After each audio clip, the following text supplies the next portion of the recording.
Assalamualaikum warahmatullahi wabarakatuh. Alhamdulillahirabbil alamin. Rabbi shrahli sadri wa yassirli amri wahlul 'uqdatam min lisani yafqahu qawli. Amma ba'du. Anak-anak sekalian, bagaimana kabar kalian pada pagi hari ini? Semoga senantiasa dalam perlindungan Allah Subhanahu wa taala, senantiasa dalam kesehatan, dalam keimanan dan ketakwaan kepada Allah Subhanahu wa taala. Alhamdulillah, kita bersyukur kepada Allah Subhanahu wa taala. Di pagi hari ini kembali lagi kita dipertemukan oleh Allah dalam pembelajaran online. Mudah-mudahan meskipun pembelajarannya ini adalah secara online, mudah-mudahan kita semua tetap semangat untuk terus menambah ilmu kita, untuk terus semangat dalam menambah wawasan kita, sehingga kita menjadi orang-orang yang berilmu, yang harapannya juga menjadi orang-orang yang beradab, bisa mengetahui apa yang ada di sekitar kita. Anak-anak sekalian, di pagi yang penuh barokah ini, mari kita awali pembelajaran kita dengan bacaan basmalah bersama-sama. Semoga dengan diawali bacaan basmalah ini, pembelajaran kita pada pagi hari ini senantiasa diberikan kemudahan dan kelancaran, dan anak-anak sekalian diberikan kemudahan untuk bisa memahaminya. Bismillahirrahmanirrahim. Selanjutnya, pada pertemuan kali ini kita masuk pada bab 3, yaitu dampak permintaan dan penawaran terhadap interaksi antar ruang di negara-negara ASEAN. Bab ini akan membahas tentang poin pertama, yaitu tentang pelaku ekonomi. Siapa saja pelaku ekonomi itu? Apa yang dimaksud dengan pelaku ekonomi itu? Nanti kita akan bahas bersama-sama. Kalau kita perhatikan di layar, di situ ada gambar ibu-ibu sedang melakukan transaksi jual beli. Di situ juga dilayani oleh penjualnya. Itu merupakan bagian dari kegiatan ekonomi, yaitu terjadi jual beli. Di situ ada terjadi konsumsi dengan produksi. Ya. Konsumennya itu adalah ibu-ibu, sedangkan produsennya itu adalah bapak-bapak yang sedang menjual. Jadi kedepannya kita akan membahas tentang siapa saja pelaku ekonomi itu, apa pengertian dari pelaku ekonomi itu. Tujuan pembelajaran kita yaitu siswa mampu memahami macam-macam pelaku ekonomi. Selanjutnya, siswa mampu menjelaskan masing-masing peran dari para pelaku ekonomi. Anak-anak sekalian, mungkin di antara kalian masih ingat ketika waktu masih kelas 7. Waktu itu dijelaskan pengertian dari ruang. Ruang adalah seluruh unsur yang ada, baik itu di permukaan bumi maupun di dasar bumi, sebagai tempat melakukan kegiatan. Salah satu kegiatan tersebut adalah ekonomi.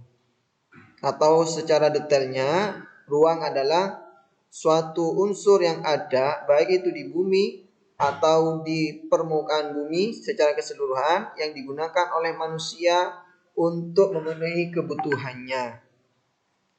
Selanjutnya, ruang dalam kegiatan ekonomi fungsinya sebagai penyedia sumber daya yang dapat dimanfaatkan untuk menghasilkan pendapatan. Jadi, ruang tersebut memiliki fungsi, yaitu apa? Sebagai penyedia sumber daya yang dapat dimanfaatkan untuk menghasilkan pendapatan.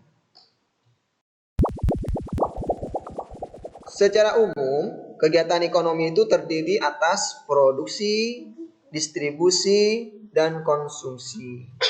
Orangnya disebut produsen, pelakunya disebut produsen, distributor, dan konsumen. Selanjutnya kita beralih kepada para pelaku ekonomi. Apa yang dimaksud dengan pelaku ekonomi? Pelaku ekonomi adalah individu ataupun kelompok yang terlibat dalam proses kegiatan ekonomi, baik itu produksi, distribusi, ataupun konsumsi.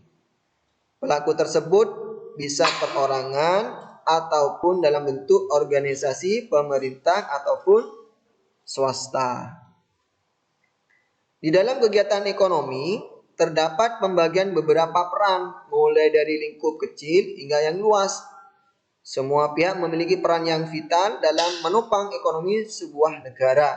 Dan yang paling penting, semua peran saling mempengaruhi saat menjalankan kegiatan perekonomian dalam sebuah negara. Ya, jadi antara pelaku ekonomi satu dengan pelaku ekonomi yang lainnya saling berkaitan. Pelaku ekonomi terdiri dari rumah tangga keluarga atau biasa juga disebut sebagai rumah tangga konsumen. Yang kedua adalah masyarakat. Yang ketiga adalah perusahaan. Yang keempat adalah koperasi. Dan yang kelima adalah pemerintah. Silakan kalian boleh cek sebagaimana yang ada di layar untuk lebih detailnya ya. Di alamat itu. Kita ke rumah tangga keluarga atau rumah tangga konsumen. Apa sih yang dimaksud dengan rumah tangga keluarga atau rumah tangga konsumen? Yaitu bagian dari masyarakat yang terdiri dari individu-individu ataupun kelompok masyarakat. Jadi rumah tangga keluarga itu adalah bagian dari masyarakat. Tentu, sebagaimana tadi di awal disampaikan, rumah tangga keluarga juga memiliki peranan, yaitu apa? Sebagai konsumen. Sebagai konsumen produk barang dan jasa, rumah tangga berusaha untuk memenuhi kebutuhan sehari-harinya sebagai konsumen. Jadi, karena di situ sebagai konsumen atau pengkonsumsi, ya, maka untuk memperoleh barang yang diinginkan tersebut, maka rumah tangga keluarga itu memerlukan penghasilan ataupun uang untuk memenuhi kebutuhan tersebut. Apa saja itu? Bisa jadi upah kerja atau gaji. Jadi misalkan Ustadz bekerja sebagai guru, nanti akan diupah. Ya. Yang kedua, selain upah dan gaji, yaitu akan mendapatkan sewa. Sewa dapat dari mana? Yaitu bisa diperoleh dari bayaran untuk konsumen karena menyewakan lahan ataupun bangunan. Misalkan bapak dan ibu kalian menyewakan rumah, maka yang menyewa rumah akan membayar sewa. Diberikan kepada bapak dan ibu kalian. Selanjutnya, pemasukan yang ketiga yaitu laba. Yaitu imbalan dari hasil pemikiran, tenaga, ataupun keahlian. Dan yang terakhir adalah hasil penjualan, merupakan upah dari menjual bahan baku kepada perusahaan yang memproduksi. Nah, sebagai konsumen, maka berarti tugas dari rumah tangga keluarga itu adalah menghabiskan atau menggunakan produk ataupun jasa. Sedangkan yang kedua sebagai penyedia tenaga kerja atau pemilik faktor produksi, maka rumah tangga keluarga ataupun rumah tangga konsumen menyediakan faktor-faktor produksi untuk kepentingan perusahaan ataupun pelaku ekonomi lainnya. Faktor-faktor produksi itu diantaranya adalah modal, SDM, kewirausahaan, ya ada 4 ya. Modal, tenaga kerja, kewirausahaan, dan yang satunya adalah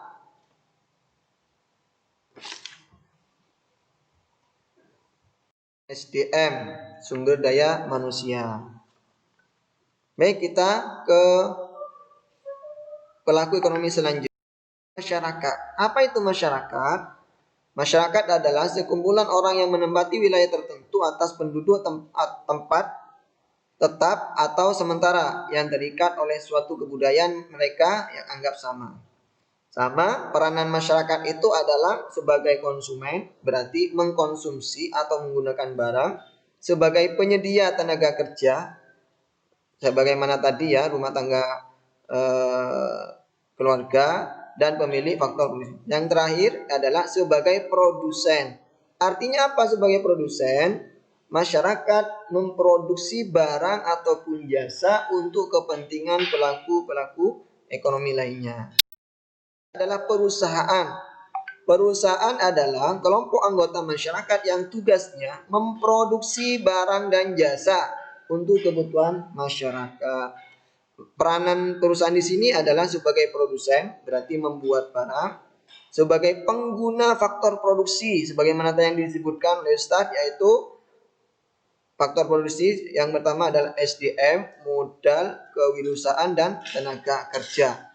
Coba kalau kita perhatikan, perusahaan itu membutuhkan modal, membutuhkan tenaga kerja, terus memerlukan kewirausahaan, yang terakhir membutuhkan SDM. Maka peran ini sebagai pengguna faktor produksi. Dan yang terakhir, peran dari perusahaan adalah sebagai agen pembangunan.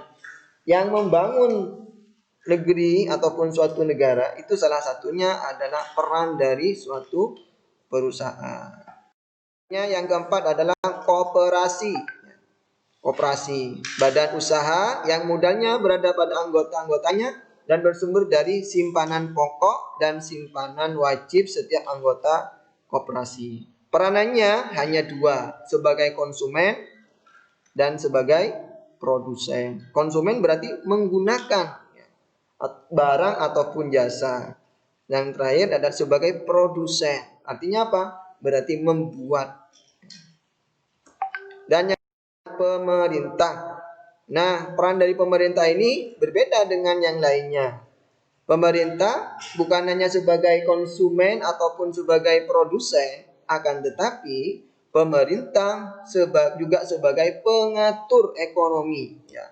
Makanya pemerintah bisa ataupun kegiatan ekonomi itu bisa lancar, berjalan dengan baik ketika pemerintah membuat undang-undang ataupun aturan. Yang aturan tersebut nanti akan berdampak ataupun dilakukan oleh masyarakat ataupun pelaku ekonomi lainnya. Sekalian, insyaallah cukup demikian materi kita pada pagi hari ini. Mudah-mudahan yang singkat ini memberikan manfaat buat kita semua.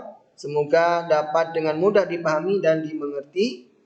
Mari kita tutup dengan bacaan hamdalah, istighfar, dan doa kafaratul majelis. Alhamdulillahirabbil alamin, astagfirullahaladzim, subhanakallahumma wa bihamdika asyhadu an la ilaha illa anta astaghfiruka wa atubu ilaik. Assalamualaikum warahmatullahi wabarakatuh.